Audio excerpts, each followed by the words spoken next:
Ang face-to-face harapan ay pambansang dulugan ng mga may alitan. Hangad namin na bigyang solusyon ang mga di pagkakaunawaan para sa mas mapayapang komunidad.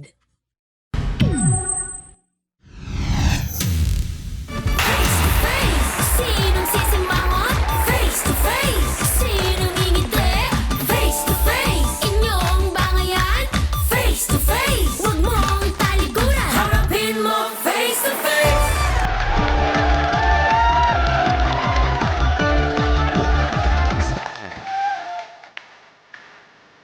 Gangnam Style. Op, op, op, op.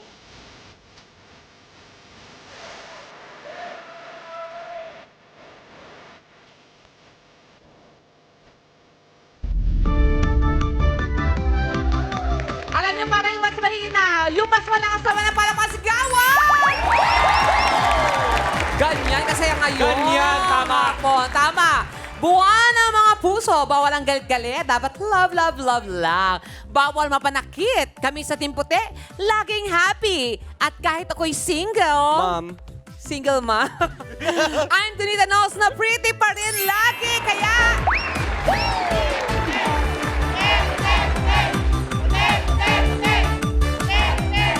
Donita, halika, pakinggan mo ang tinitibok-tibok ng aking puso. Pula, pula, pula, pula, pula, pula. Dahil ang love ko sa Team Pula ay wagas at walang halong duda. Ako si Ral na cuteness overload. Laban kung laban at walang umaatras sa aming koponan dito sa Team Pula!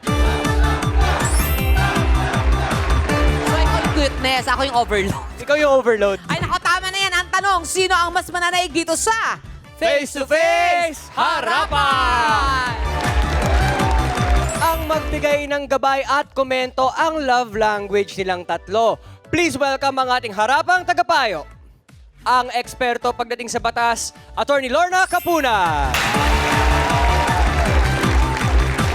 Ang love natin, spiritual advisor, Dr. Love June Banat!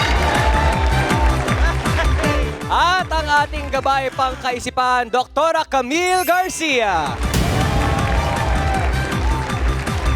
At siya naman ang malakupido na nag-aayos ng mga nag-aaway at nagtatalo. Walang kinakampihan. Kung humusga, laging patas. Narito na ang tagpabansang referee. Humiyaw na ng malakas para sa nag-iisang Corina Sanchez Rojas! Ate Corin! Ate Corin! Ate Corin! Ate Kuring! Ate Kuring! Ate Kuring! Ate Kuring! Ate Kuring! Problema pa rin tayo ngayong araw na ito na ating susolusyonan. Kailangan masolusyonan. Isang matinding banggaan Ay! ang ating pag-uusapan. Hindi lang ng sasakyan, kundi pati ng pananaw. Isang padjak driver laban sa isang tricycle driver. Ang kanilang sagupaan, sirang padjak na hindi mabayaran. Nasaan na ang gulong ng katarungan? Ang banggaan ng padjak ni Ambet at tricycle ni Joey ay nauwi sa suntukan at murahan dahil hindi sila nagbigayan sa daan. Para silang may kasalanan dyan. Dinaan nila sa init ng ulo ang nangyaring banggaan.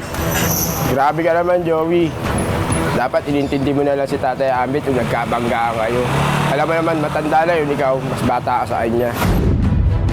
Magkaarigluhan na kaya sila para tuloy-tuloy na sila sa kanilang pasada? Siya ang padjak driver na hindi makapamasada dahil sa pagkasira nga naman ng kanyang kinabubuhay, yung kanyang pamasada. Ambet, humarap ka na. Mang Ambet, kumusta na po? Mang Ambet, gaano katagal ka nang namamasada? 10 taon na po. Wow, 10 taon. Talaga? Opo. At ang ipinapasada mo ay isang... Side shot. Ay, ang lakas ng binti mo. Sa ngayon po, mahina na po. Ah, ganun. Dahil di po ako na kakalabas. Ay, hindi ka nakakalabas. exercise. Ah, pagka ganun, medyo nanghihina, ano? Kasi kailangan parati yung muscle mo gumagalaw, gumagalaw, gumagalaw. So, ano po ang problema? Ang problema ng side shot ko yung dalawang gulong. Dahil naoblong. Bakit? Binangga ng ano eh. Binangga. Aqua na tricycle. Nabangga ng tricycle. Ano yan? Aksidente? Hindi po. Pareho po kami nagmamadali. Ayun. Papasok, paano ako. May pasahero po ako, hahatid ko sa center. Okay. Siya po, meron din po, hatid din sa, ewan ko po, siya hatid. Okay. O ngayon, anong nangyari? Bakit dito kayo pumunta? Di ba dapat pulis ang gumagawa ng solusyon? Di ba pulis dapat? MMDA. MMDA. Wala po, kakausapin ka lang, wala na. Kaya dito po ako nagpunta. Ay, oo nga yun. naman. Kilala nyo ba itong taong ito? Opo. Kilala niyo? Joey. Kakilala lang. Kakilala Apo. lang. Okay, hindi naman sinadya, Mang Ambet. Hindi naman po. Pareho kami nagmamadali dahil sa pasahero po eh. Okay, at sa ngayon, hindi pa kayo, ilan araw na kayong hindi nakakapamasada? 2 linggo po. 2 linggo? Wow, malaking bagay yun. So magkano po ang kinikita sa bawat araw? Isang araw po, 300. Hoy, malaking Hindi bagay. po pare-pareho. Oo, mga 300. So meron kayong pamilya na binubuhay. Patay na po asawa ko. Yung mga anak po ninyo, 3 po anak. okay, nasa inyo po lahat. Nasa akin po eh. Bakit po? Hindi pa ba may mga edad na yan? May mga asawa na po eh. Nasa akin pa rin po. May mga trabaho ba? Tricycle, nagtatricycle. Boundary. Boundary. Nagba-boundary sila. Kasi hindi pa makabili ng sariling motor. Hindi po. Pero lahat sila nagtatrabaho. Minsan wala, minsan meron. Ganun lang po. Yun ang mahirap, ano? Ate-ate. Pag boundary, hahanap ka talaga ng magpapamaneho sa'yo. Kasi yung iba dyan, ilang araw lang, tapos sa ibang araw naman, iba na may magdadrive. Ganun natin ko rin eh. Iba-iba binibigay nila. Oo, Hindi parang lang po. pantulong siguro. Ano? Tama po. Ang tulong. Oo. Kaya wala namang sakit. Parang naano ko yung pagsasalita ko, ma'am. Oh. Yung parang na-stroke. Ano ang kailangan niyang gawin, Doc Camille, para malaman ko na stroke siya? Kasi tayo nagpa-check up na po ba kayo? Hindi pa po. So wala rin po kayong maintenance? Wala po. Ay, sos. Okay. Napapabayaan kayo, tatay. Parang nagtataka ako sa sarili ko, bakit ganito ang salita ko? Baka nagkaroon ng Yung mild utak- stroke siya, Ate yung Corinne. mild. Tapos Oo. ngayon ang naapektuhan yung speech niya. Ayun. Usually kasi pag merong pagkakataon na nakikita sa CT scan na merong certain na pumutok na mga small nerves doon na brain, tapos malalaman talaga kung mild stroke siya or hindi. Pero sa gana pong kailangan po talaga magpa-check up kayo kasi malalaman din po through yung mga vital signs, at the same time may binibigay na exercises yung doctor na tinitignan kung pantay po yung Correct. yung Pero pag-forward alam ganun. nyo, Doc Camille, nakausap ko na ang pinaka-directress Ayun pala. ng ospital ng Maynila. At mayroon na tayong isang van na lahat ng mga kailangan magpa-check up, dadali namin sila doon sa Wow. susunod na araw. Sumama na kayo doon. Perfect! Yan lang po yun. Ay, basta kasama kayo doon. Libre lahat. Ha? Ayun pala. Para lalo na Maynila. Taga Maynila po kayo no?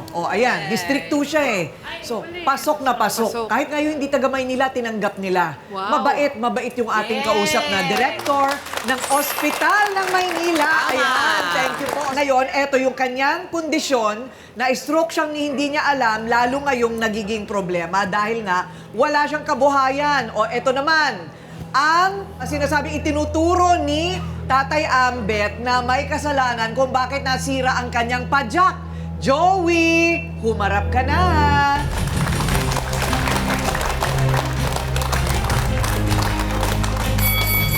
Ayan. Joey, ikaw naman ang may-ari nung tricycle. Opo. Tama. Opo. Sinadya mo ba o hindi mo sinadya? Huwag mo munang sasagutin. Magbabalik ang Face to face harapan. Puti! Pula! Face to face, sinong ngingiti? Face to face, inyong bangayan. Face to face, huwag mong talikuran. Harapin mo face to face. Pula!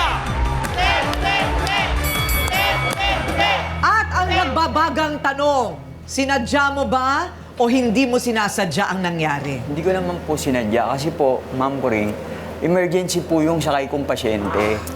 Emergency Opo. ang sakay mong Opo. pasyente sa tricycle Opo. mo. Yung sa'yo motor. Opo.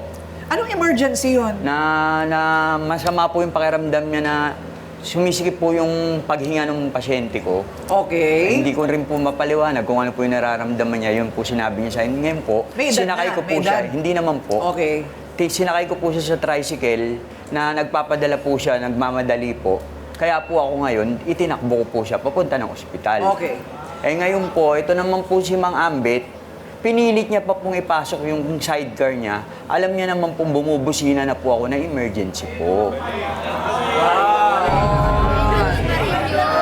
Pero alam nyo, sa pagkapulis, ang alam ko, tinitingnan yung posisyon, di ba? Opo. Tinitingnan yung posisyon kung paano nagkabanggaan. Kaya pag nagkabanggaan, madalas iniiwan nilang gano'n yung posisyon hanggang hindi hanggang mapag-aralan. O sino ang mali, sino ang nasa Opo, right of opo. way?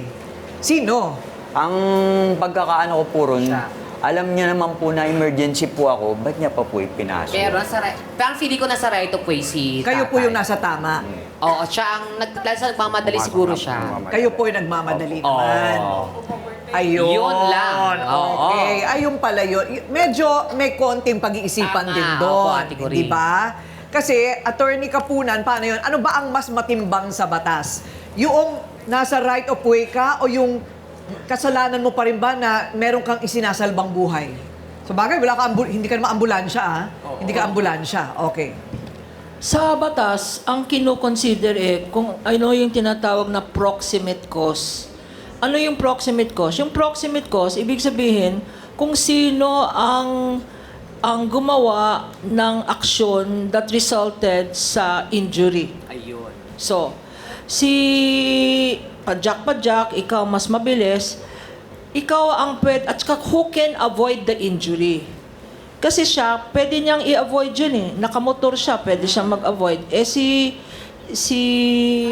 Tatay Ambet naman, padyak-padyak yan. At saka, considering his age, matagal mag-react yan.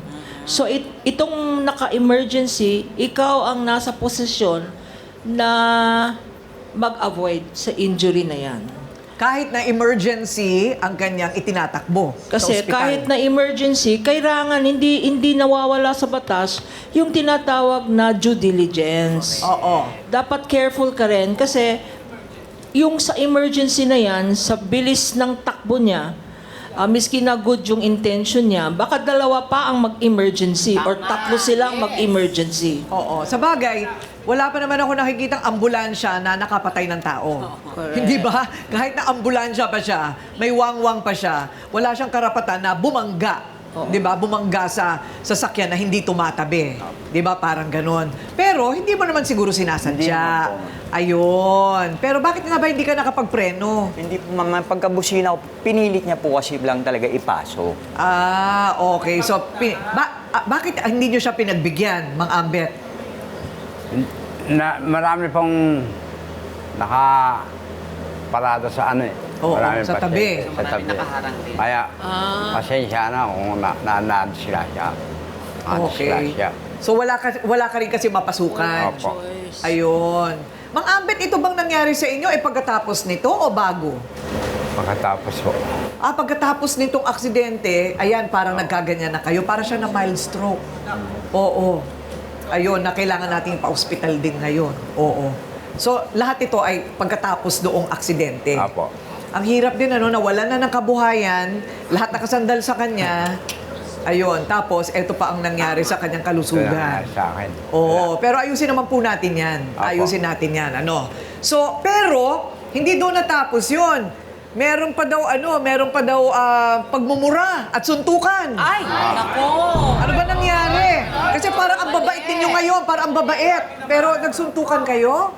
Hindi naman po. Nung pagka-sabi niya po sa akin ng hindi magagandang salita about po dun sa nangyari, yung emosyon ko rin po, Ma'am Coring, siyempre po, yung sa pasyente ko nga po na itatakbo po, naitulak ko po siya sa likod at nasunto ko po yung braso niya.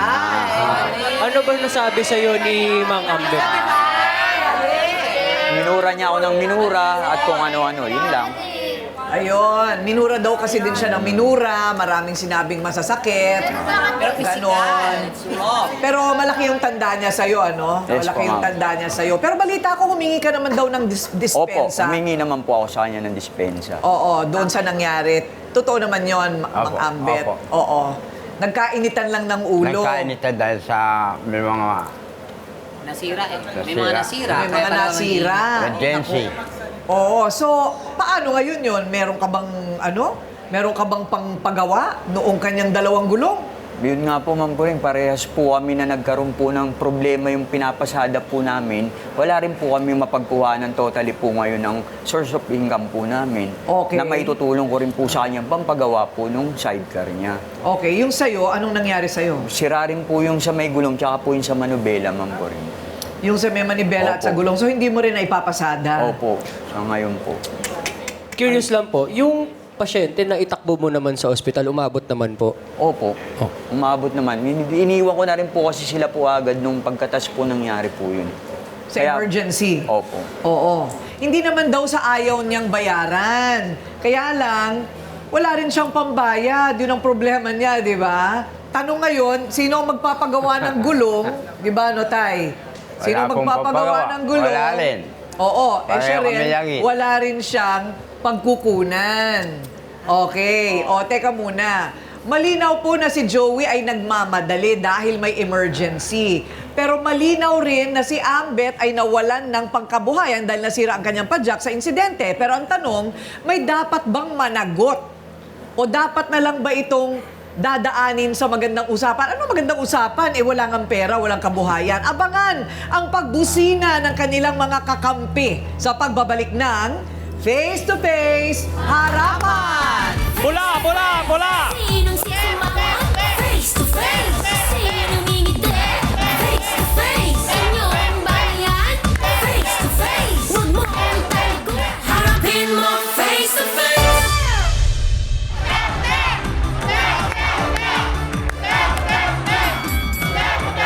At para mas lalo pang luminaw ang diskusyon, pakinggan po natin ngayon ang taong nasa mismong eksena. Siya ang nakasakay sa padjak ni Mang Ambet. Hindi lang pala si Joey ang merong pasahero na may sakit.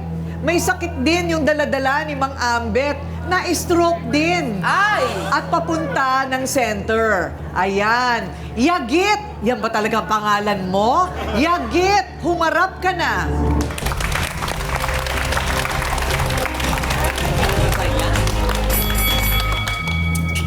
Mang Yagit. Paano naman kayo napangalanan ng Yagit? Dati po ako nagbabasura. Nagbabasura? Apo. Ayun. So, nagte-therapy naman kayo? Opo, pero nagme-maintenance po ako. May maintenance? Apo. Hindi, therapy, physical therapy Meron po. para umayos yung Apo. paglalakad. Meron po. Mas okay na kayo ngayon. Apo. Ano po ang kabuhayan nyo? Wala rin po eh. Contraction boy lang ako dati po eh. Ngayon, na-stroke ako. Wala na pong pabuhayan. Ayun, construction dati. Ganon. Ano ba nangyari nung araw na yon? Kayo po ay nakasakay kay Mang Ambet. Opo, ganito po yung nangyari po yun. Sumakay po sa side tour po yung Ambet. Di palabas po kami ng Pag-asa. Ito naman po ang Ambet nito. May narinig na pong busina.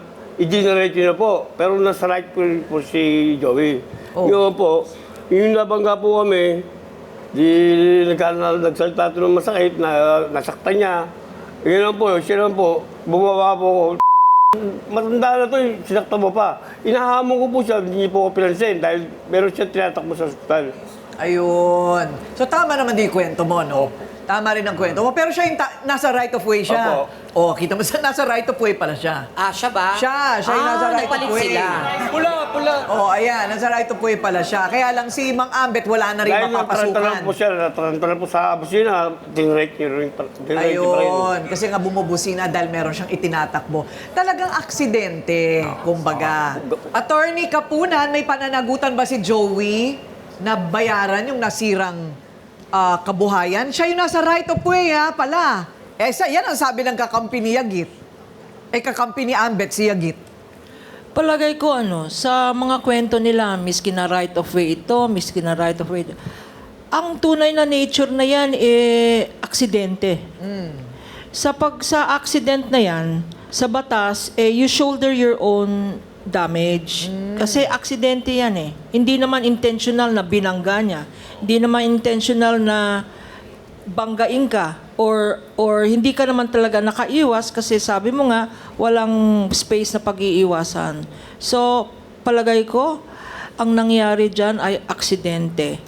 Nobody is entitled to reimburse from the other.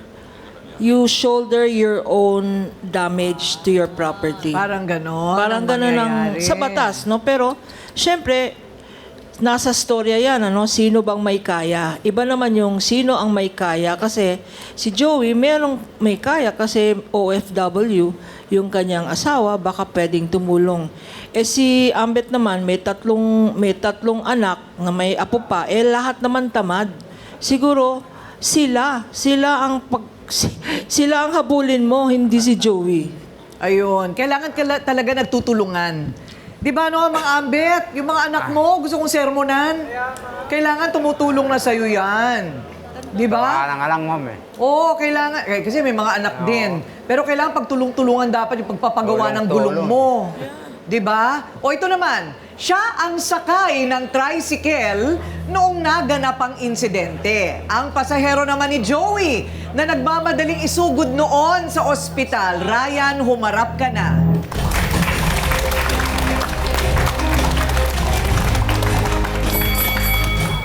O ayan, Ryan. Anong nangyari nung araw na yon? Ikaw yung isinusugod sa emergency. Yung time na, ma'am, hilong-hilo po ako na, ma'am. Ayun po. Okay. Hilong-hilo ka. Tapos, Hindi sila nagkabigayan dalawa. Yun, nagkabanggaan sila. ano sabi mo sa kanya? Kailangan mo kong madaliin Apo, sa apo. emergency. Yes po. Ganon mismo ang sabi mo. Noong nagkabanggaan, wala naman po nasaktan po sa inyo dahil sa aksidente. Maliban kay Tatay Ambet na pagkatapos, parang physical. Wala naman po, nung nabangga ko naman po siya, tinignan ko naman po kung okay naman po yung kondisyon nila. Ang nakita ko lang po talaga nagka-damage, yung sidecar niya naman at yung yung motor motor. ko din. Kaya iniwan ko na po, nung hinamon niya po ako ng suntukan, hindi ko na po siya pinansin. Umalis na po ako, inuna ko po yung pasahero ko. Ayun pala ang nangyari. Wala, parang malinaw na ito isang aksidente talaga. Oo, walang may aksidente gusto. talaga. Bakit hindi kayo nagpa-blatter? Wala nang time. Opo, tas yung sa kondisyon pa nga po, ma'am, ko rin yung pasahero. Oo, yun ang komplikasyon nun eh. Parehong ano eh. Yung ito, iika-ika din. Tapos ito naman, dadalhin sa emergency room. Talagang magaganda naman ang mga motibo nila. Intensyon, O tama. intensyon, tsaka naghahanap buhay lang. Aksidente lang kasi talaga. Correct. O ngayon, paano natin matutulungan? Ito muna, sina Ambet at Joey, na tuluyan nang maipreno ang alitan nila at medyo pagulungin natin ulit ang kanilang kabuhayan. Ang ating harapang tagapayo aangkas na sa pagbabalik ng Face to Face Harapan! Pula! Sinong sisira? Puti! Face to face. Sinong ngingiti? Face to face. Inyong balayan? Face to face. Huwag mong talikuran. Harapin mo face to face.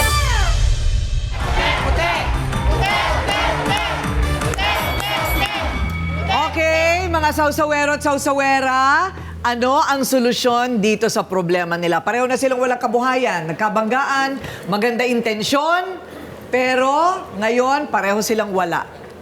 At ang daming nakaasa sa kanila. Ayan, ito, Ate Kuring. Ano masasabi mo sa pangyayaring ito? First of all po, ang masasabi ko lang po is, Kuya Joey, safety first po palagi. Since pareho po kayong may pasyente pong sakay, at alam ko po may advantage ka since motor po yung sayo and padjak lang po yung kanya, kaya mo pong iiwas po yung motor mo po. Second po is yung lisensya po. Bago po makakuha ng lisensya po, alam ko po na tinatapik po na dapat maging alerto ka po sa daanan. Tapos dapat po laging uunahin po yung sakay mo po since hindi po naiiwasan ang disgrasya po sa daanan po. Yun lang po. Okay. Tama. Thank you. Hello. Para naman po tapos? sa kay Kuya Ambet, kahit wala po kayong lisensya, kailangan i-priority nyo rin po yung pasahero nyo. Kailangan safety first, lalo na po urgent po, ay nagbigay na po siya ng warning. Una pa lang, sana kayo na po yung nag-adjust kasi nasa right of way naman po siya. So, ang advice ko po sa kanilang dalawa, since accident po yun nangyari, magtulungan na lang po kayo upang maayos po lahat ng mga nasira. At with all due respect din po sa mga anak nyo, Sir Ambet, sa edad nyo po na yan, hindi ko naman po sinasabi na wag magtrabaho. Pero sana po unahin po muna yung kalusugan. Sana po i-assist ka po nila sa healthcare, sa center, para po tignan nyo po yung nangyari sa inyo ngayon, na stroke po kayo, ganun. Para po sa susunod na biyahe nyo, mas feeling komportable pa po kayo. Yun po. Oo, unahin natin ang ating kalusugan. Yes, ano masasabi mo? Ay, hello po. Ayan, sa sitwasyon po, parang hindi po, kasi syempre, elders po siya.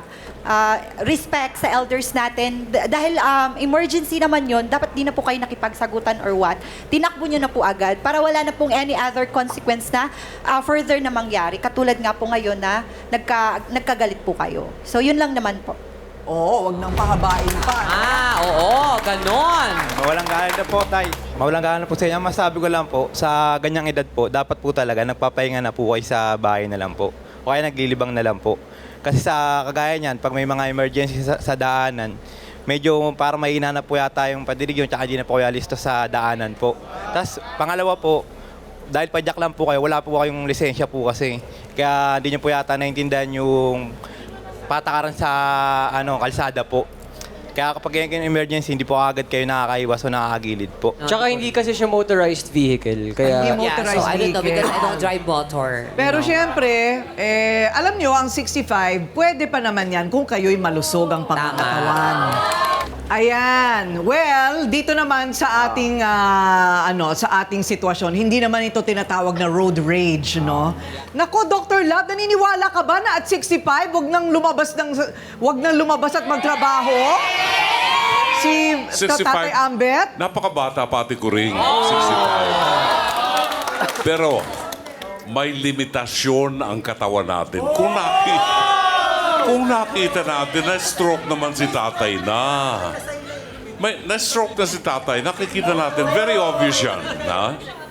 So, panahon na, Tatay Ambet, para mag-mellow down, maghinay-hinay. Hindi ko sinasabing tumigil na, pero maghinay-hinay ka na at samantalahin mo nang ipahinga yung buhay mo na, enjoy your life. At turuan mo ang iyong mga anak na huwag maging batugan. Kasi may mga pamilya na sila. Ito yung sakit nating Pilipino, closely knit family, sabi nga. Yung mga anak na nag-asawa, nakatira pa sa nanay at sa tatay. May mga anak na nakatira pa rin sa nanay at sa tatay. Ang nagsusustento, ang pobreng matanda. So, gusto nang magpahinga, hindi makapagpahinga dahil kailangan ng suporta sa kanyang mga apo. Tatay, tingnan natin yung sarili natin, ha? Kaysa dun sa iba. Yung mga anak mo malalakas pa yan, batugan nga lang. Turuan natin sila. Pangalan kay Joey, aksidente ito, no? Aksidente ito. Pag sinabing emergency, meron tayong priority talaga ang emergency sa kalsada, no? May kasalanan din si tatay kasi siguro mahina ng reaction niya. Si Joey naman nagmamadali, gusto makarating sa ospital, nagkasakutan pa, dinasuntok niya. Mali, di ba?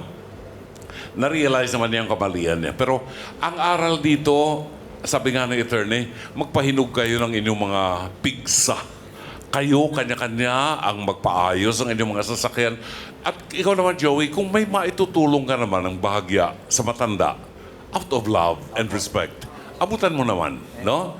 Emergency is isang bagay na dapat nating pagtuunan ng pansin sa mga nagmamaneho. Whether tagilid na ang buhay o hindi, basta narinig nyo ang wang-wang o ang busina, tumabi ka. Kasi mas mahalaga yun.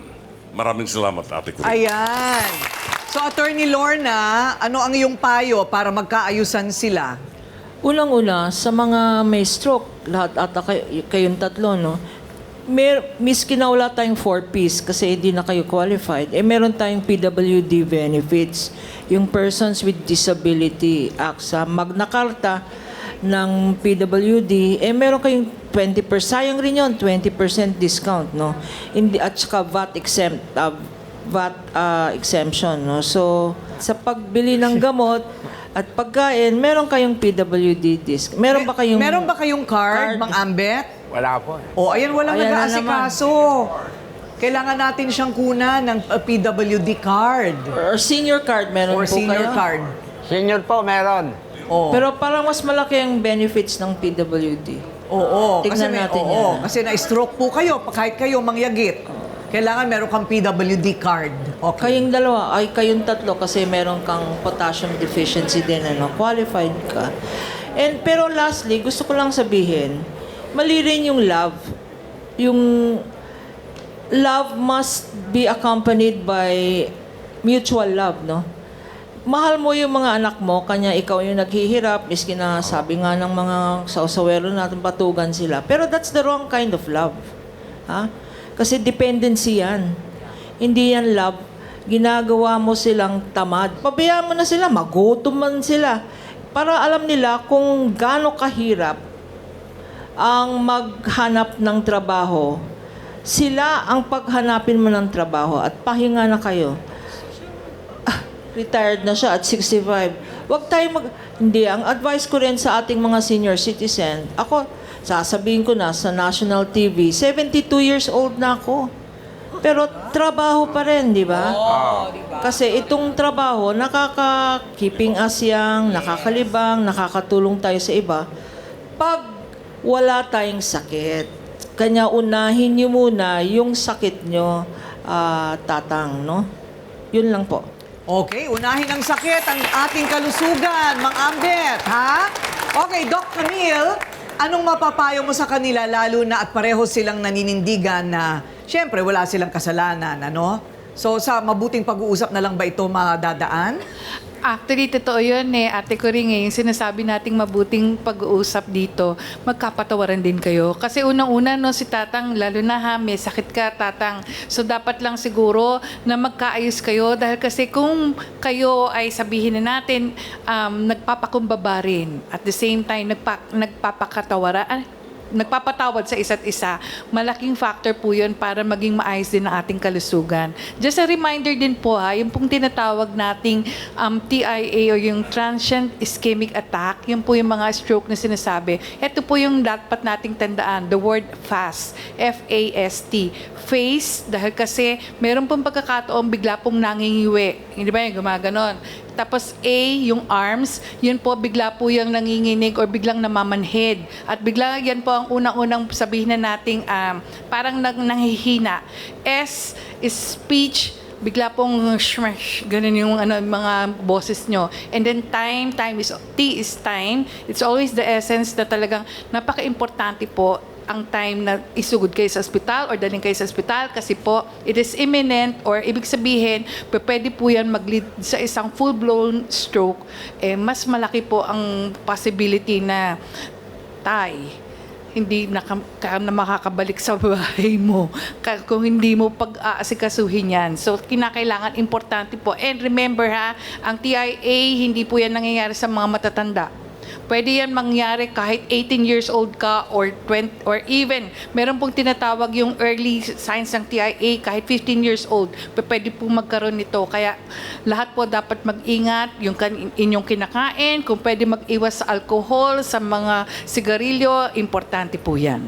Thank you, Doc Camille. Maraming salamat. Eto na, full stop na kaya sa alitan o mauuwi pa sa mas malalim na banggaan. Naku, wala akong narinig sa inyo kung anong gagawin natin sa kabuhayan nila, ha? Parang ayaw nyo talaga mag-abono, ha? Mag-pass lahat kaya ako. Naku, tahimik kayong lahat. Magbabalik po ang Face to Face Harapan! Pula, pula, pula! Puti, puti, puti! Face to face, sinong ngingiti? Face to face, inyong bangayan. Puro pangaral. Face to face, huwag mong talikuran. Harapin mo face to face.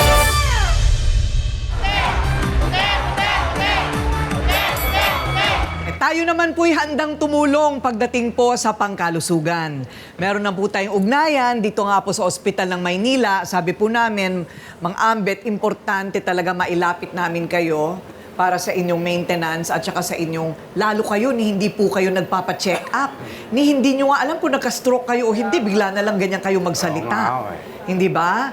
So, kailangan magpalakas po tayo bago natin balikan ang ating kabuhayang pagpapadyak pa man din.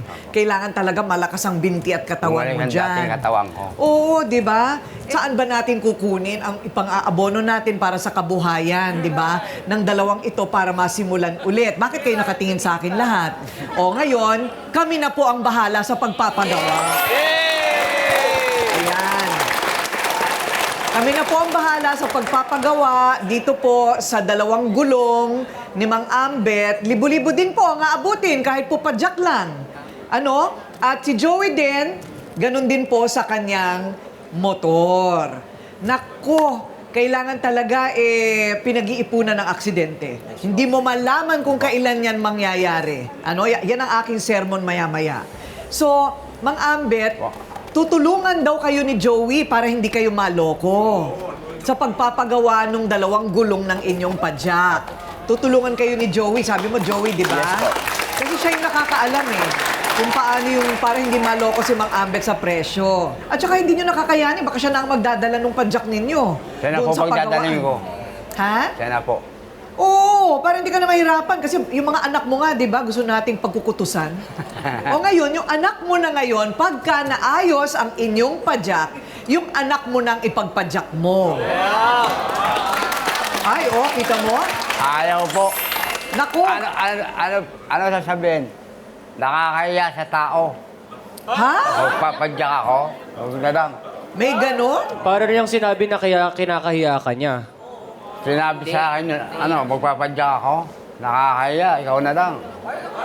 Pagka ganun po kapag ganun ang isinagot sa inyo, paalisin nyo na po sa bahay nyo. Pinaalis ko sa bahay, ayaw umalis Ibarangay na natin yan. Ibarangay na natin yan kapag dapat nga kung lahat sila walang trabaho, kada araw iba ang magba-boundary. Kailangan para sa inyo. Sabi ko, marangal na trabaho yan. Tama. Pareha. Correct.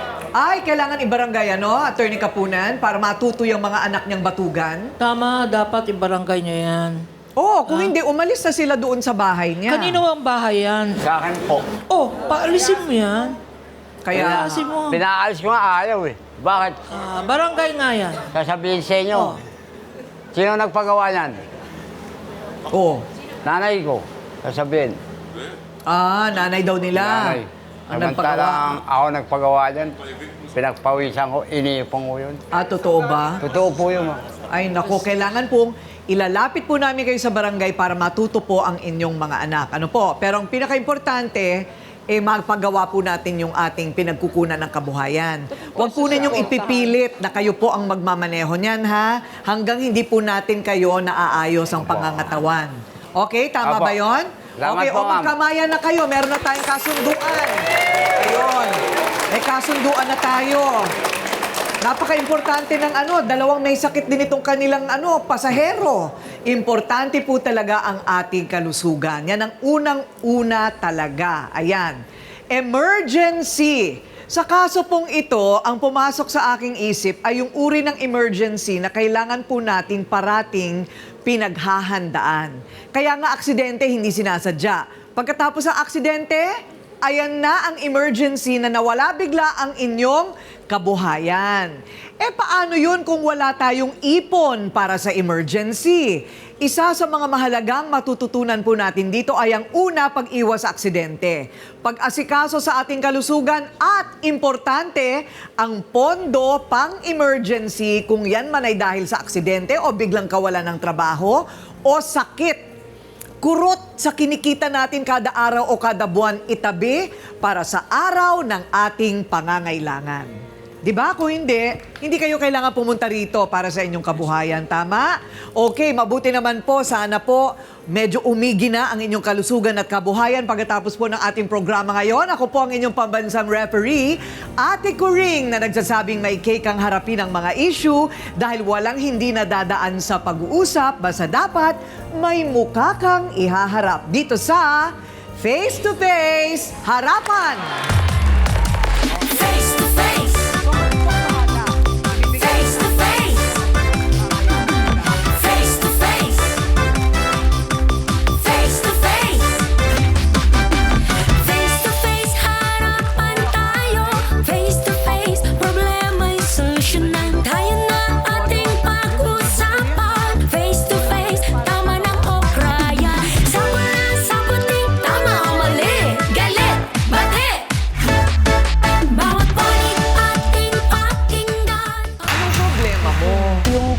kasing isaw, tinapon niya po. Talagang ni walang sagutan, binalibag mo lang. Opo. Nakita po kasi siya ng kaibigan ko na naghahalikan. Yung asawa niya po, magkayaka po sila na naghahalikan.